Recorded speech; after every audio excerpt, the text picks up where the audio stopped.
The Boston Celtics have been sold to new ownership, and this could be bad news for the Philadelphia 76ers as well as the rest of the NBA, and I'll explain why coming up on today's show. But before we get into it, the madness is here. March Madness officially kicking off with a round of 64 here today on Thursday, March 20th. So I want to know, who did you pick to win the NCAA tournament? Of course, I picked my Clemson Tigers. It's their year, baby. But let me know who you got down in the comments section.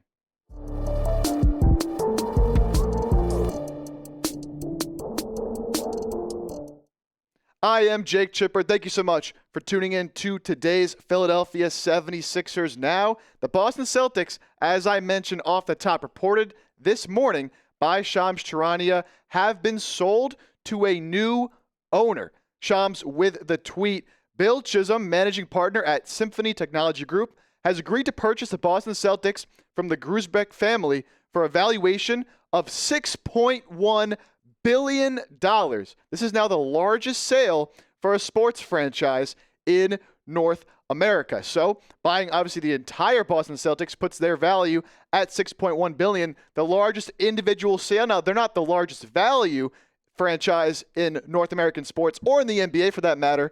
That still belongs to the Golden State Warriors, way ahead of the pack at $9.4 billion. Of course, this comes out whenever, new ownership sales are sold, things like that. So the Knicks at $7.5 billion, if they were to be sold, might be higher, followed by the Lakers. The Celtics now sliding in at number 4, and the Bulls at number 5. The Sixers, for some reference, valued at $4.9 billion. That is 11th in the NBA. But why is this bad news for the Sixers and the rest of the NBA? Some of you might be asking, so what? Celtics sold the team. How does this actually impact the on-court product, and how does this impact the 76ers? Well, the Celtics sold the team, again, to William Chisholm. He is the co-founder of Symphony Technology Group. He leads the firm's investment activities where they have over $10 billion in assets. This guy is loaded. Of course, you have to be loaded to be purchasing an NBA team. But more notably, William Chisholm was born and raised in Massachusetts, attended Dartmouth, and he is a lifelong Celtics fan. So kind of, a little kid's dream. Growing up a Celtics fan, making it big for yourself, and then one day owning the team that you grew up rooting for. But clearly, he's not just the owner of the team. He has a rooting interest in the team he will now be overseeing. And the reason that this sale happened, and this has been going on for a little bit now, there was multiple different groups that were interested in purchasing the Celtics for obvious reasons coming off of a championship. And some of you might be wondering, why would the owner want to sell his ownership stake in the Boston Celtics if they just won a title and it looks like they could win a few more over the next few seasons? Well, the previous owner was concerned about high costs and how much it was going to cost them on the luxury tax bill and salary cap wise to keep this core together. You take a look at the Celtics salaries for next season. It's a lot of really, really high numbers in 2025, 2026. Jason Tatum making just over $54 million. Jaylen Brown, just over 53. That is over $100 million just between the two of them. Now, you'll pay that when you're winning championships, of course.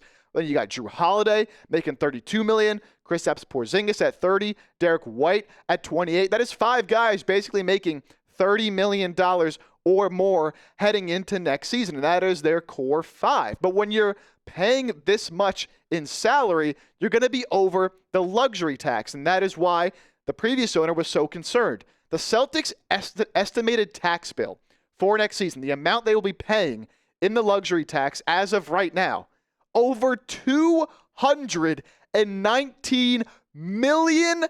That is how much the Celtics will have to pay in luxury tax penalties. That is insane. By far, the largest luxury tax penalty we have ever seen. Again, that is why this sale happened. Now, make no mistake about it. The Boston Celtics are going to have to make some moves. They simply cannot afford, given the new structure of the NBA, CBA, and apron rules and salary cap rules, they're going to have to make some moves. Maybe getting off of Drew Holiday, Porzingis, Derek White. We'll see what they end up doing. They also paid Sam Hauser and Peyton Pritchard. they're going to have to do something because you simply cannot afford to have all of these guys. But with the old owner, it seemed like it was almost a guarantee that he was going to find a way to shed some money, save some money, and move off one of their better players. But look, this new owner, being that, of course, he has a lot of money to play with, as all owners do, but especially to me, given that he is a lifelong Boston Celtics fan, I just don't see him cutting corners, cutting costs, and prioritizing saving money over winning championships. And the previous owner, you could argue, might have been prioritizing saving some money. But this new owner, of course, we'll have to see what he does. Nothing is guaranteed. We don't know 100% what his plan is going to be for the future of the Boston Celtics. But the fact that he was so interested in buying this team, knowing the cap penalties they're facing, and the fact that, again, a lifelong Celtics fan, that tells me that he is going to do whatever it takes to put this team in a position moving forward to continue to win games. So unfortunately, this is the bad news for the Sixers and the rest of the NBA. Doesn't seem like the Celtics are going anywhere, despite the amount of money they're going to be paying for this team with this new owner coming in. Seems like he's going to be all in on spending whatever money it takes to keep this core together. So unfortunately, doesn't look like Boston's going to be going anywhere, at least over the next few seasons. And my message to the Sixers, Josh Harris, it's your turn. Sell the team. Please. I think one of the bottom 10 probably owners in the NBA, of course, now owes the Washington Commanders as well, who the Eagles put a stomping on in the NFC Championship game. That was tremendous to see for a lot of different reasons, but especially those of you who have a disliking for Josh Harris. We need new ownership group in there. It all starts top down. Josh Harris has not done a great job with this team. I'd like to see somebody else in there who cares a little bit more about the actual team and the product out there on the floor. You know, Josh Harris does a lot of talking, but I'd like to see somebody else in there. He can focus on the Commanders. Get him out of Philly, man. I want to see somebody else in there. And if you agree with me, if you want to see Josh Harris sell the 76ers, hit that thumbs up icon, like the video. I want to see how many people are on board with Josh Harris no longer being the owner of the 76ers. If not, if you disagree, you want to see him still be the owner, well, let me know why down in the comments section. Another aspect of the Celtics selling to a new ownership group that I didn't really think about at first, but then I saw these tweets from Evan Sittery, and it was very, very interesting. With the Celtics officially sold for a record-breaking $6.1 billion, the next step for the NBA is addressing expansion this summer. All indications continue to point towards Las Vegas receiving a new team, while the Supersonics can make their triumphant return to Seattle. And again, where this can impact the 76ers, with a strong likelihood of Las Vegas and Seattle receiving expansion franchises by 2030, not that far off, just the next 5 years. One of the following teams would eventually move to the Eastern Conference: Grizzlies, Pelicans, or Timberwolves. So that would really shake things up in the East with any of these three teams. Of course, who knows what they're going to look like come 2030. Will Ja Morant still be on the Grizzlies in 2030? Will Zion and the Pelicans still look the same by 2030? Will Ant still be on the Timberwolves by 2030? It's tough to say, but look, any of these three teams, especially Grizzlies and Timberwolves, and Pelicans, still a young team as well, going to have a good pick in this upcoming draft, could be powerhouses in 2030, and then all of a sudden that's another good team that you're going to have to compete with out in the Eastern Conference.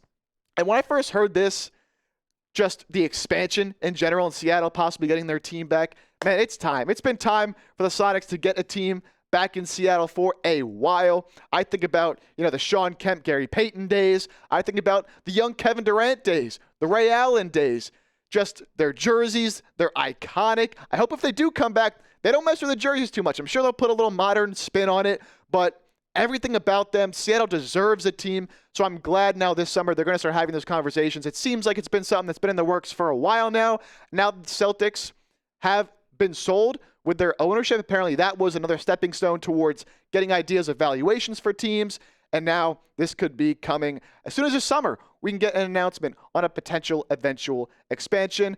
And it was only a matter of time until Vegas got a team. The Raiders moving to Vegas a few years back, and it seems like the NBA was just waiting until they had the opportunity to put a team in Vegas. It just makes sense. And that's why, again, so Seattle and Vegas, two obviously teams geographically on the Western United States, A team like Memphis, who I think would be the team to move east when you just look at it, again, geographic-wise, makes sense for them to be moved to the Eastern Conference. That's why that little realignment would probably be happening. Fun little question here that I want to end off the show with here today. If and when Vegas does get an NBA team, because it seems it's going to happen, what should the team name be? Very curious to see you guys get creative in the comments. One name I've seen a lot online, the Las Vegas Outlaws, could be pretty cool, but let me know what you think they should be called down below. Before we get on out of here, I want to remind you guys about this great deal with our friends at Fanatics on these 76ers polos, originally priced at $85. Then they were marked down to $63, now marked down even more to just $57. You're not going to get these for any cheaper than they are right now. With summer coming up, maybe you're looking to hit the golf range, hit the golf course, want a nice little polo to rock. You can get it for cheap. Great deal. Look good, feel good wearing this 76ers polo. Go to chatsports.com/76polo. Again, that's chatsports.com/76polo. I'll have that in the comment section as well as the description of today's show. And be sure to give us a follow over on social media, trying to grow our social media brands here on the channel. We have a team Instagram page at 76ers Now IG, posting pretty much daily over there, game recaps, short form content that I'll post on my personal Twitter as well at Jake Chipper. I also post on my Twitter every single time that we upload a video on the channel, so don't miss out. Give us a follow over there. Really appreciate it, and we'll see you next time here on 76ers Now.